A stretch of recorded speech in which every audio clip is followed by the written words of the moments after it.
Au temple de Jérusalem, l'odeur de l'encens embaumait toute la ville, mais également les lieux environnants.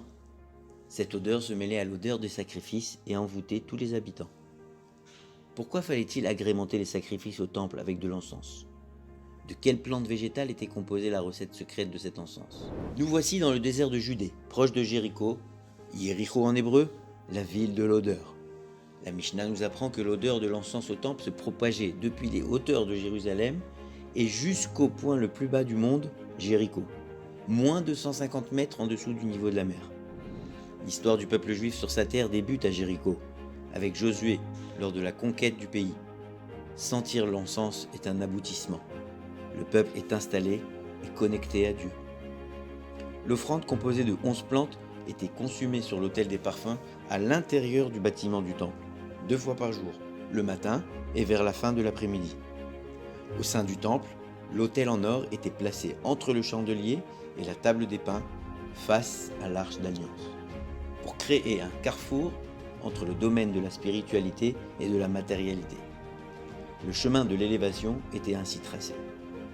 C'est à cet endroit précis qu'Adam, le premier homme, fut créé. Après avoir écouté le conseil du mauvais penchant, vu, touché et désiré le fruit défendu en le goûtant, 4 de ses sens avaient été endommagés.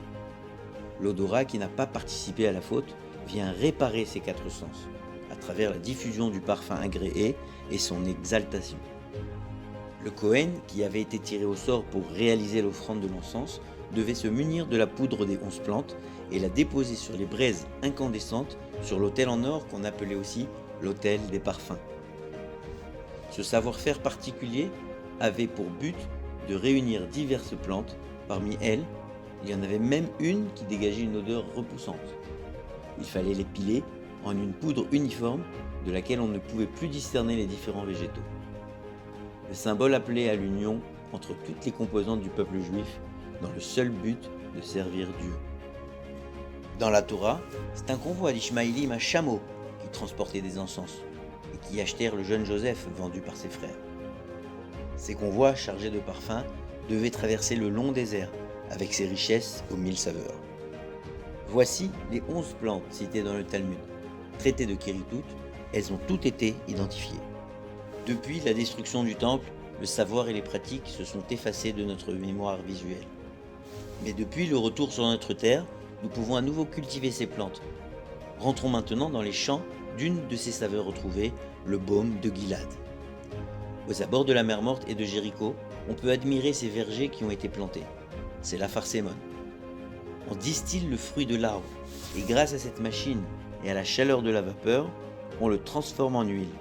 C'est le commiphore de Gilad, pour son nom scientifique, une des composantes du bouquet de l'encens. Un peu plus loin à En-Gedi, on a retrouvé depuis quelques années la magnifique synagogue, datant du 5e siècle, d'une communauté juive. Installés dans cette région désertique, ils fabriquaient le fameux parfum balsamique et s'enrichissaient du fruit de leur labeur. Celui qui divulguait le secret de fabrication était banni de la communauté à tout jamais, comme il est inscrit sur la mosaïque retrouvée. Avec les mêmes conditions climatiques et le même terreau minéral, nous pouvons retrouver les saveurs perdues. Que nous puissions réunir à nouveau toutes les encens, ainsi que toutes les composantes de notre peuple, et que grâce à notre union, on puisse offrir à Dieu le meilleur des parfums dans le 3e temple, à Jérusalem.